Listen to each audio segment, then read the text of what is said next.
To hungry pass official YouTube channel. మధ్యాహ్నం 12:30 అవుతుందండి.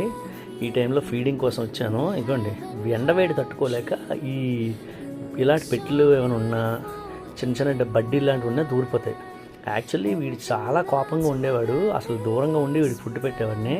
అలాంటిది అలవాటు అయిపోయాడండి. ఇప్పుడు ఎంత అలవాటు అయిపోయాడంటే, నేను ఫీడింగ్ చేసి వెళ్ళిపోతుంటే నా వెనకాల పరిగెట్టి వచ్చేస్తున్నాడండి. అంటే నాతో పాటు వచ్చేస్తానని. జీవితంలో ఎప్పుడైనా సరే ఎవరైనా కూడా లవ్ ఫెయిల్యూర్ అవ్వకూడదు మనకు అనుకుంటే మాత్రం డాగ్స్ని లవ్ చేయాలండి. వాటి దగ్గర ఎప్పుడు కూడా మన లవ్ ఫెయిల్ అవ్వదు. 100% సక్సెసే. మనం ఎంత ప్రేమిస్తాం దానికి డబుల్ ప్రేమిస్తాయి. మనమే అట్లా వదిలే తప్ప అవి మాట మనల్ని ఎప్పుడు వదిలేవు. అది చచ్చిపోయిన వదలవు. అది నిజమండి. నేను అది ప్రజెంట్ అనిపించాను కాబట్టి చెప్తున్నాను.